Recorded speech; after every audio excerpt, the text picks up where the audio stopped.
Hello and welcome to episode 42 of the Fiber and Dice podcast. I am your host, Rebecca. You can find me on Ravelry and Instagram as Engineers Falcon. You can find my shop on Etsy as Bluebonnet Fibers. You can find show notes and shop information at www.bluebonnetfibers.com.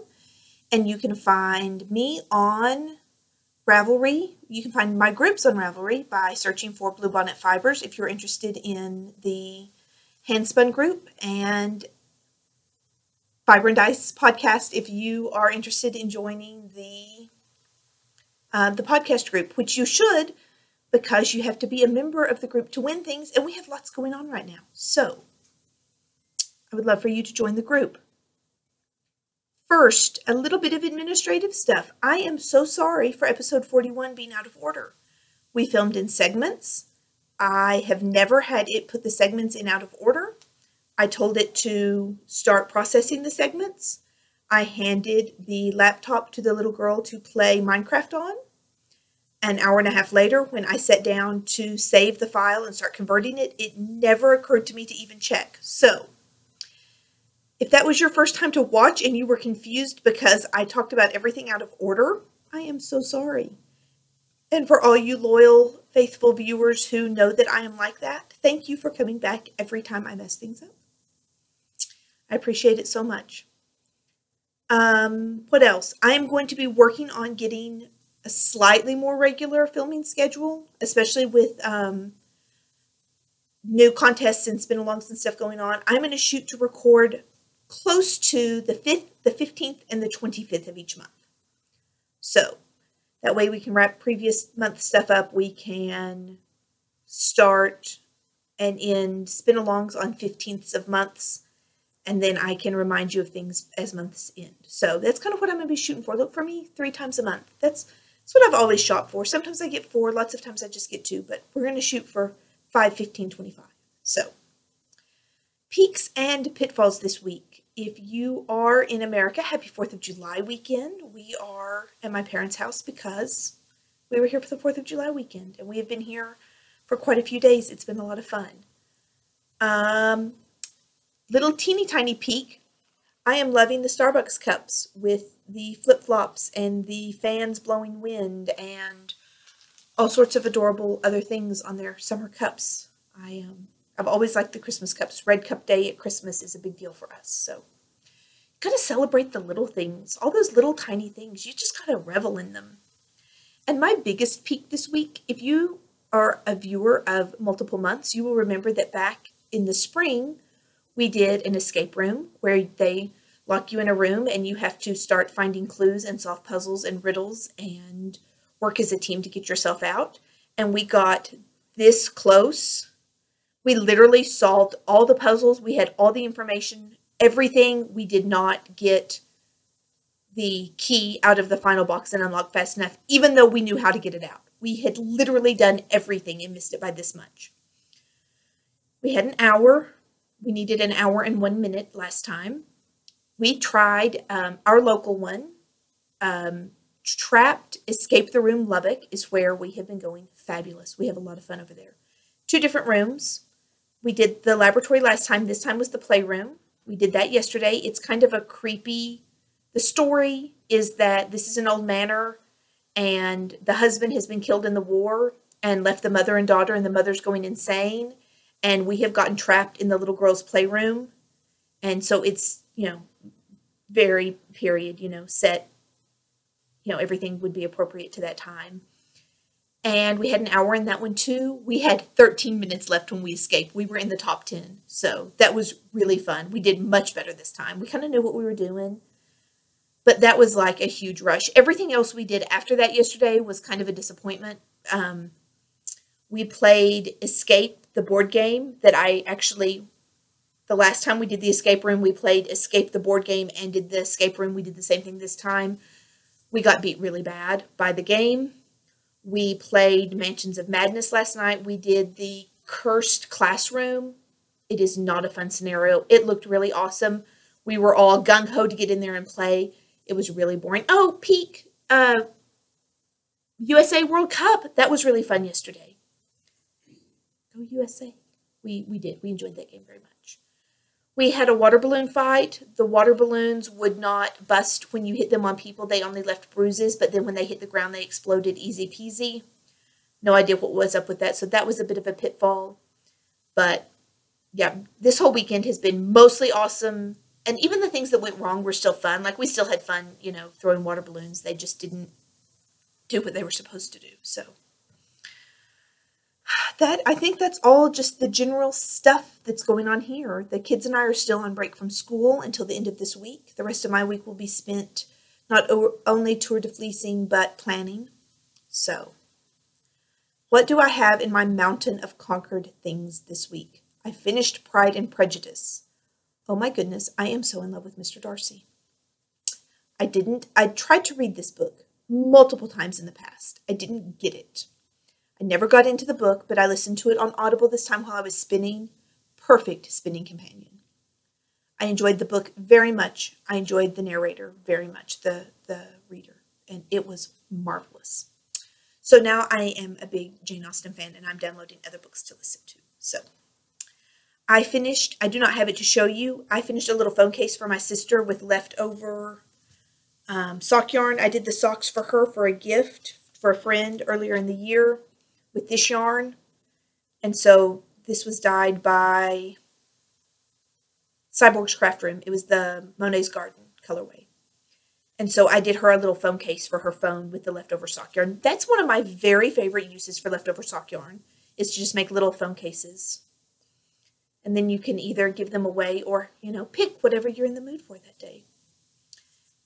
What else did I finish? 2 awesome spins. The first one, and I know you guys are probably anxious to see this, so I will stop talking about it. This is Nebula. The original colorway was dyed by Yarn vs. Zombies. And it was a Year of the Geek colorway from last year. And I spun on it for a month. It took me forever, but here is the finished product. It is a 4-ply. Well, it's a 2x2 cable ply. What that means is that I spun 4 singles. I divided it into 4s, spun long skinny singles, then I plied 2 of them together and another 2 together. And then I took those 2 2-plies and plied them together. So instead of just being a regular ply texture, it almost has a braided texture. It's a little hard to see the braided texture on this. This is pretty thin. But it has a slightly different texture than a normal 4-ply would have. I love the colors. I love the texture. It felt like it was taking forever to spin. It's 200 yards of a 4-ply, so that's 800 yards of singles that I spun. But it just kept feeling like when I was plying the first 2 plies together that it took forever. When I did the WPI, the wraps per inch, of those 2 plies, it was 26 wraps per inch. So I'm like, no wonder it took forever. This is probably the thinnest yarn I've ever spun. So this will be up in the shop later this week. It will probably be one of the more expensive yarns I've put up because it took a month and it's on very soft merino, and it was a long process. But it should make a pretty stout yarn because it's for 2x2 cable ply. But yeah, I love this yarn. I'll be a little sad to see it go, but I hope that someone who will give it a good home will pick it. The other finished object I have was created by LCB. She sent this to me. She donated it to spin for Geeky Girls Knit, and Knit Run Dig podcast hosts are having a retreat in Scotland, the Geeky Puffin Knit Palooza, later this year. And so Created by LCB and I got together and did this to send for a door prize. The original colorway is Wicked Lovely. This is on Merino Tencel Blend. I spun it. It's obviously barber pole. It was not. It was a fractal spin. I spun one. I took the braid. I divided it in half. Spun one half completely end to end, so it made big long color repeats. Then I took the other half for the second single and divided it this way, pulled it apart long ways into 6 sections so that when I spun it, the color repeats were really short. So that when I applied it, it made good barber pulling. And so it was Wicked Lovely. Now it will be called Geeky Puff and Knitpalooza. We picked this because Cece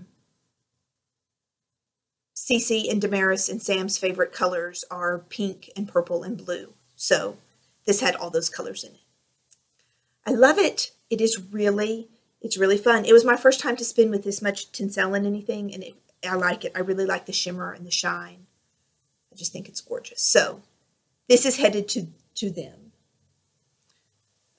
The engineer's mom is coming over in a few minutes, so I'm watching for her so that I can, stop talking before the door starts making noise and go visit with them. So that is all of my finished objects. What's climbing the mountain? My Father Time cowl is coming along nicely. This was a gift. This yarn was a gift from KDLB. Christine, she does the Yarnings podcast. It is beautiful. It was dyed by Alexandra's Crafts. It is the Sea Anemone colorway. And it is wool and silk and yak. And it is luscious. Oh my goodness. I adore it. It is so soft and kind of slick. It's a little slicker than wool would be because of the silk and the soft yak. But it is, I love the way it's knitting up. let me see where I can hold it so you can kind of get a stitch definition. The way this pattern is written, it really, instead of focusing on the lace as much, I like how it emphasizes the actual stitches as much as the lace. So that's what I am knitting. It's good conversation knitting. It's good gaming knitting. It's good car knitting when I'm not puking. So very pleased with that. What am I spinning for Tour de Fleece? Right now I have Sapphire Cove dyed by FatCatKnits. This is what I've gotten done. I haven't done much. I filled the bobbin once this way the first night because I finished this yarn the first day of the tour. In fact, I did this one in 24 hours. So I didn't quite finish in time for it to count for the tour, but pretty close. And then last night, after we were just busy all day yesterday, I spun back to here. And this is what it looks like. This is the yarn for the fiber for the second ply. What is in base camp? I will tell you in just a little while. So that's what's climbing the mountain. The 2 books I'm reading for climbing the mountain are Prudence by Gail Carriger. It is the first book in the new series, The Custard Protocol. She has 3 series right now. The first one is set in this world. The first one is the Finishing School series. It's YA. We are over halfway done with that series. We're listening to it on Audible while we travel. The second is the Parasol Protectorate. Love those. There's 5 books in that. That series is complete. This comes after that, and this is the Custard Protocol. These are steampunk. They are fun. We love these books. The kids enjoy listening to the YA ones when we listen to them on Audible. Charles and I and my sister and my bestest friend Ollie have all read these, the adult ones, and we love them very much. The other thing I'm reading, in fact, Ollie and I are doing a read-along of this one right now. And then the husband and the sister and I are doing Uprooted by Naomi Novik. It is wonderful. Oh my goodness, Charles and I are having to share custody time because we only have 1 copy, but I'm a little further than he is. But this, I've had trouble putting this one down too. Both of them are warring for time. So what I do is when Charles is working and during the daytime, I read this one, and at night I read Prudence. So excellent reading this semester, or this month. So what do I have in base camp? I've got plenty of projects started for knitting, so there are no knitting projects actually waiting to be started. What projects I do have waiting to be started are spinning projects. When we start the spin along on the 15th, I will be spinning Sushi for the shop and Quest for the shop. And I don't know which one. These are on the same base. I think I can prove that they're on the same base. I have not decided how I'm going to spin these yet. I'm probably just going to do barber pole for both of them. So, before the 15th, when I finish the Sapphire Cove colorway, I'm going to be spinning. I showed you guys this last week. It was a gift from Moonrover. It is the Primrose colorway. It is Superwash Merino 85% and 15% nylon. And it is this gorgeous colorway. I'm going to spin this all for myself. I don't spin for myself too often, but this one's all for me. There's a braid of this that's going to be a prize in the near future when I decide exactly how we're going to give it away. So, I have spent a lot of time this week figuring out how I'm going to spin this. And I love the colors and I love the color progression in this. So, I am thinking gradient. I will tell you why that makes me nervous. When I spin most of FatCatKnits yarn fibers as gradients, sorry to open that. I usually leave everything open. Her colorways are dyed like this. So when you fold them in half long ways, the colors, and this one's not exactly a gradient, but it's pretty close. The colors line up all the way down. So if you split it in half right here and spin from here to here and here to here and then ply, you get your colors to line up pretty easily. That makes spinning these more gradient-ish, much, much easier. On something like this, where the colorway does not repeat itself, which is awesome, I have been really debating how am I going to do this as a gradient. I will have to split it.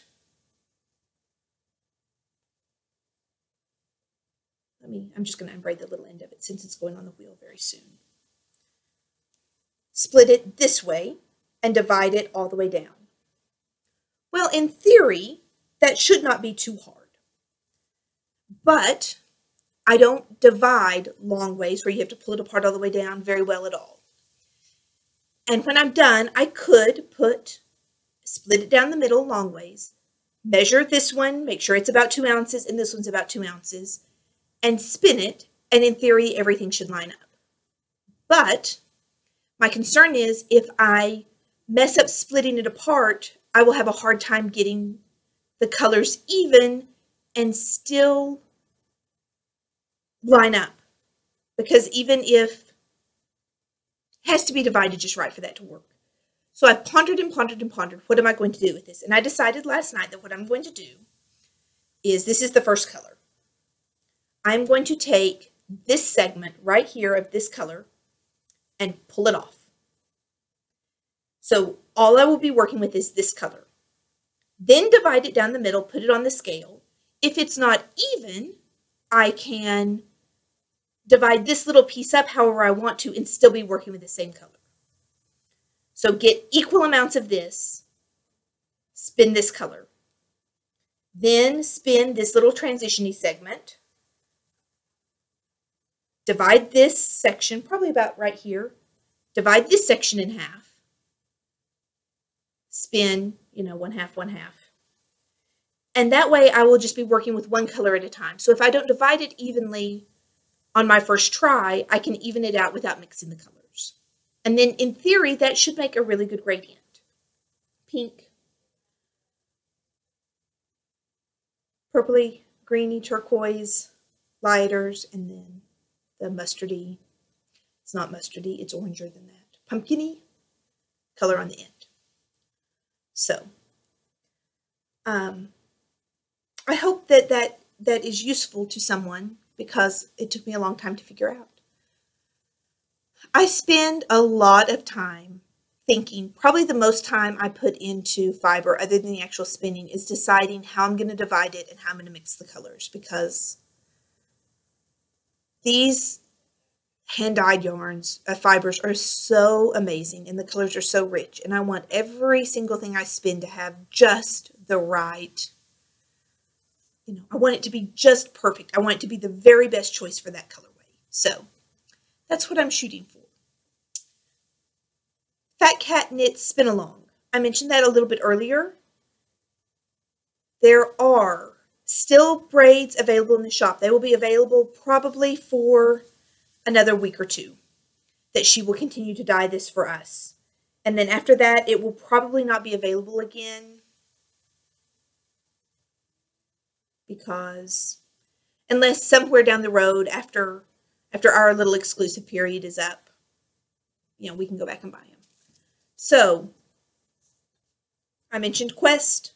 I mentioned Quest and Sushi. This is based on Dungeons & Dragons. This is based on Sushi Go. That's what our podcast community voted for, and those are the colorways that won. She has that available on each colorway on 3 different fibers and on sock yarn. That's the Sushi color on the sock yarn. This is the Quest color on the sock yarn. So, basic rundown on the Yarn Along. You can knit, you can spin, you can crochet, you can weave, all those kinds of things. Ravelry, all the normal Ravelry crafts are viable for this contest. 2 threads open on, you can buy fiber and yarn at FatCatKnits.com. Right at the top on the left-hand side where the menu is, there's a fiber and dice Yarn Along option. So you can just click on that and it will bring up all your choices. So go order that, get it here. We are going to be running. We will officially start on June 15th. We will finish on July. July 15th to October 15th. So you will have 3 months to play with all of this gorgeous FatCatKnits fiber. 2 threads open in the Fiber and Dice group. One is the chatter thread.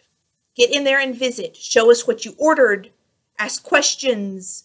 Show us your progress once you've started down the road. That's where all of the visiting and socializing is going to go on. At the end of when we're drawing for prizes, I will draw 1 prize from that thread from people who went in and chattered for a braid of FatCatKnits yarn. Or fiber, not yarn, fiber. So, must be a member of the group to participate. So join the group, order the fiber, order yarn, start planning your project to start on the 15th. The second thread I've opened is the finished objects thread. The chatter thread is already open. Go in there and visit now. The second one I've opened is the finished objects thread. Only finished objects pictures count there. You may enter 1 finished object per project per skein. So, per braid per skein. If you spin with this, and then because it's 3 months long, you then knit or crochet with it, you may enter that as 2 projects. 1 for the spinning project, 1 for the what you made with it project. So, the only 2 colorways viable for this spin along are the 2 that we voted on for games. So, in the finished objects thread so far, and we may have more prizes before it's over, I'm not sure.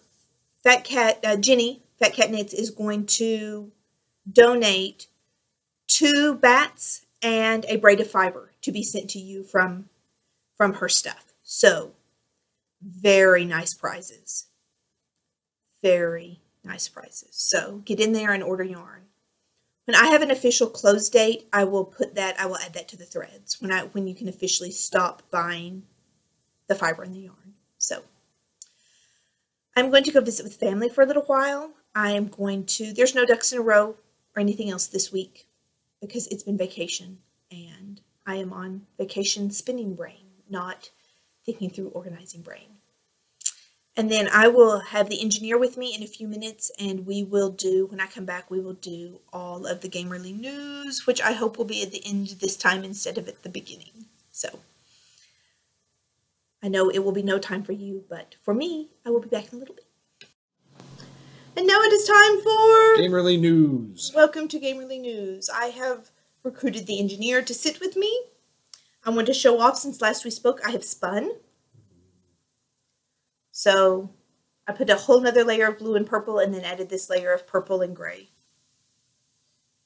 So also, since last we spoke, we have been to lunch. We have been to see my mom at work. We have been to Barnes & Noble. We've been to GameStop, Starbucks. Yep. I had another chai.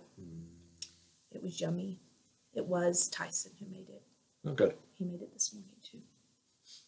I asked him if he had made mine this morning, even though Charles went in for it. And he knew my drink order, and so he knew that he had made it this morning, too. And asked me if it was okay. And just to be nice, put a little extra chai in it for me. So. Wow. It was pretty stout. I bet it was, because it's already kind of stout normally. A tall normally has 3 pumps of chai, and I get 5 pumps of chai. And he added a little extra because he's nice. So, Yum. Lots of chai. Mm-hmm. Hopefully it will keep me awake going home, because we've got to drive back to Midland this afternoon. So, okay. Gamerly news. What do we have? I already mentioned earlier that we played Escape from the crashing cursed temple that's crashing down around you, and it didn't go well at all. Yeah, like horribly bad. We barely even found the exit room. We had way too many jewels left. There's a previous episode where we actually played that game. If you have never heard of it and want to go back and look at it, you can. I'll link to the episode in the show notes. Charles will link to the episode in the show notes. I will make the show notes this time. Yes, and we'll try to get last week's up too. Yeah. It was so crazy. I didn't even realize we hadn't made them till today when I was like, we need to put that in the show notes. And then I was like, yeah. I don't think we made show notes last time. So we'll get back to that. Yes. Dice hitting us was kind of a theme last night. Yeah. Because then, well, they loved Rebecca, but they hated the rest of us. We played Mansions of Madness last night, which is it's in the Arkham Horror universe, and where the players are investigators going through a mansion, or in this case, a university. Cursed classroom. Yeah, yes. It was the Mystery tower. Of the cursed classroom. And science is bad. So you have a group of players going through, and then you have another person who plays as the side of evil basically. You play evil. It's the and best. So, yeah, Rebecca was that. And we kept trying to roll to fight monsters or just overcome obstacles, and it was bad. It didn't work either. It was bad. So the other things we've played recently, when I filmed last time, we had done our big push to finish 10-10, right? Yes. Okay. We had already done that. Yeah, because that was like just a few days ago. It's been a short week in between these two podcasts. Okay. That's why I'm confused, because usually it's way too long between 2 podcasts, not way too short. Yeah. We had a family breakfast, kind of in lieu of a family reunion. We have breakfast here, and we had like 25 people. And so we taught all the younger cousins to play pairs, and we played like 8 rounds of pairs. It was way fun. Yes. They enjoyed it. And these are cousins that I don't get to see very often. And I don't know how many actual apart cousins we are. We're probably second or third or twice removed, or I don't know. Yeah. I think our parents are first cousins. That sounds right. So these cousins' parents would be my first cousins, second cousins.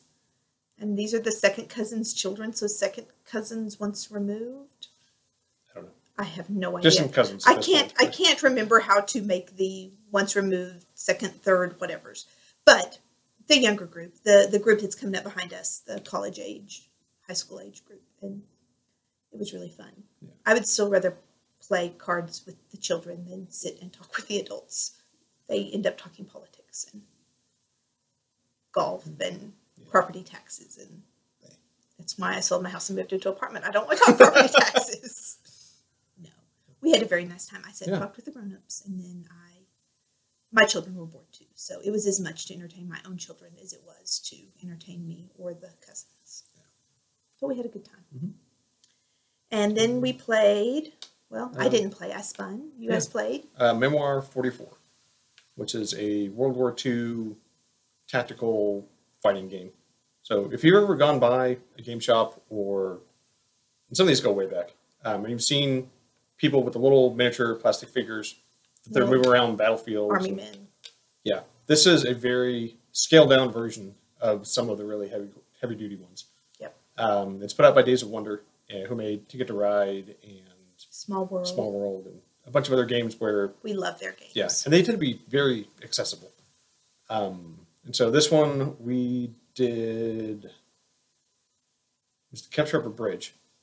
There's a set of like Pegasus Bridge, and so there's a whole book full of battles and scenarios, and they all start on D-Day and go forward. It was a lot of fun. Our children will be playing them when we do that in history because and you go through the book, and it's got a few paragraphs just detailing this is the day it happened on, who the real generals involved, what was going on in the war, why this battle was important. So it's pretty cool. It was really cool. Oh, real quick, go and get our Barnes & Noble snag. Oh, yes. If you are watching this like real time, today is July 6th.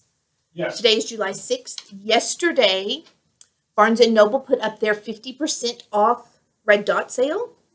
They do this all over. And so lots of times, games that they're not going to be carrying anymore end up in the 50% off sale. That's actually how we got Memoir 44 last Red Dot sale, and we finally got around to playing it today. So we snagged. So this is my gaming PSA. Go to Barnes & Noble and look at this at the 50% off.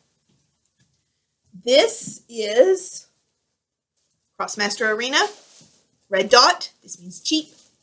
It is normally this much money.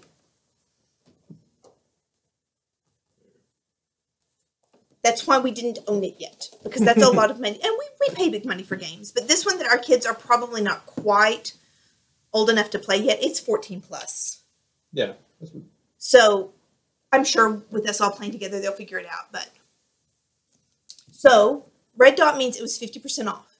If it had hung around long enough, it would have probably gone to 75% off. But I didn't want to wait and guess. So if there's a game you're sort of interested in, but you're not really sure, wait a week or so, and that Red Dot will change to, the Red Dot 50 will be Red Dot 75, and then things get even cheaper. And we pick up a lot of stuff we were about because, a $20 game is like $5. Yeah. You can't not pick that up. Oh, So this we picked up. We also had, because we're Barnes & Noble members, I had gotten my Happy 4th of July 20% off coupon. And because we're Barnes & Noble members, we got our standard 10% off. So this $80 game cost us $28 and change. I am so excited. So here's what the game setup looks like. It's another one where you are playing little fantasy people and moving around and fighting.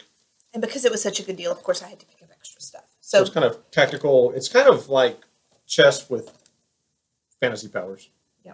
So I just picked those up because, again, they were 50% off. I picked up the... Yeah. This was going to be the children's Christmas present, but since it was so cheap, we went ahead and did it now. So, but go and check out your Barnes & Nobles. If you have them close, we have friends on Instagram that will drive to all the Barnes & Nobles within an hour. And some of them get stacks of games like this tall for like $100. So, not that $100 is nothing, but when it's $200 or $250 or $300 worth of games, it's a really good deal. Yep. So, some Pandemic expansions were over there at ours, or at the Lubbock one. We haven't been to the Midland one yet. Crossmaster. Oh, Agent Hunter. Agent Hunter. Yeah, it is. Agent Hunter. Yes.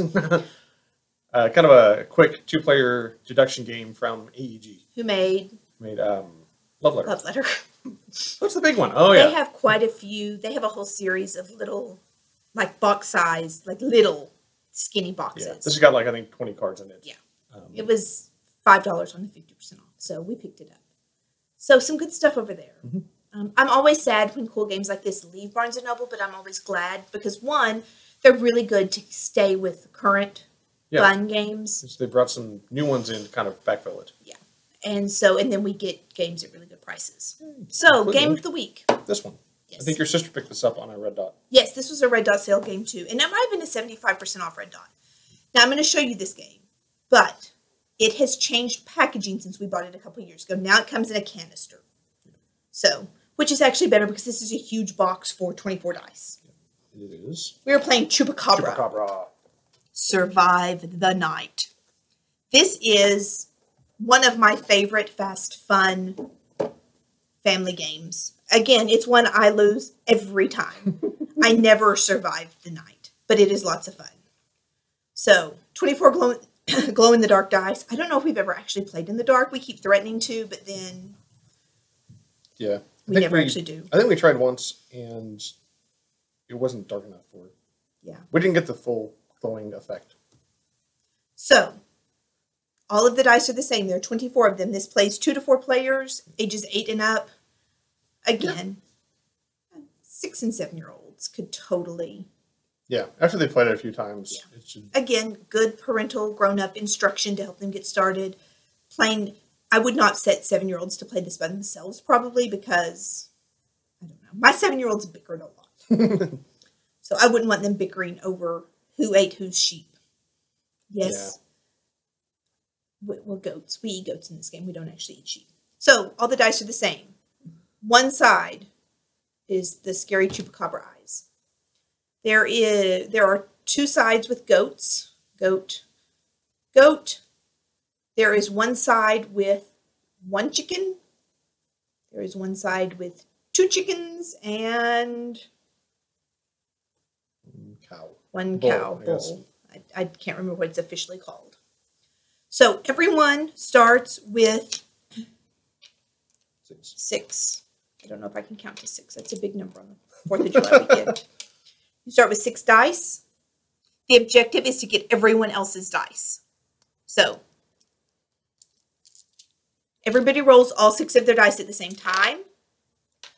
Whoever holds the first player token, and again, I don't know what the first player token looks like in the new game, but gets to eat other people's things with their Chupacabra first. So the idea is that you use, yes, please, that you use all your Chupacabra dice to take other players' dice and add them to your own pool. And you keep doing that until someone has all the dice. So the basic idea, here's the little chart. It's really simple. This is a great game for families. This is a great game for parties. This is a great game for non-gamers. It's really light and it plays very quickly. Yes. So even if you get out, you're going to be back in playing again soon. Yeah, you don't have to sit out for more than a couple minutes. 1 Chupacabra can take 2 chickens. So 1 Chupacabra eyes can eat 2 chickens. And you can pick any of the other players' chickens to eat. 1 Chupacabra can eat 1 goat. And it takes 2 Chupacabra to eat a cow. So you would need 2 Chupacabra to eat a cow. So you decide whose things you're going to take. Here's the key. And this game, it even says it on the box, there is safety in numbers. Your Chupacabra have to be able to take all of whatever you want to take. So let's say that's what Charles rolled, and I have a Chupacabra, and I want his chickens. Oh, you turned them. I can turn back. Okay. He has 3 chickens. My Chupacabra can only take 2 of them, so I could not take any of his chickens. They would all be safe, so I would have to take one of his goats. Except, I have 3 goats. And so since he has 3 whole goats, I can't take those either. So I could not raid Charles's farm. I would have to pick someone else's to raid. So, very simple, very straightforward. It goes fast. At the end of the round, when everyone's eaten everyone else's farm, you pass the player token to the left. And you keep going around until someone has everything. Yep. There's a special rule, Chupacabra Loco. If you have 3 or fewer dice and you roll all Chupacabras, you get other people's dice and you get to come back into the game. And that actually happens when you only have 1 or 2. Yeah. Sometimes you get lucky and roll back in. Yeah. Then they can eat all of one category, no matter, even if you don't have legally enough Chupacabra to eat you can still all eat of everybody's all of it. goats. You can take all their goats because they're loco. Because yes. Rabid Chupacabra because it's not rabid enough to begin with. Yes. So this is an inexpensive game. It is fun. It is fast. It is portable, especially in the tube or the canister instead of in the big box. Oh, yeah. Takes up less room on your shelf. But it kind of gets awkward because, like, do you want the box that sits pretty on your shelf, or do you want the canister that you have to put into something to... We talk packaging logistics a lot in our house. Yeah. So, the only other thing is that we are still backing Tiny Epic... Kingdoms Heroes Call. That's what it's called. Which is the expansion to Tiny Epic Kingdoms. So, which you can also get as part of this Kickstarter. Or, I think, still on Amazon. yeah. So, we talked about that in episode 41 extensively. So, you can go back and check that out if you would like. And because we have swamp coolers, what are these really called? Evaporative air. Yes.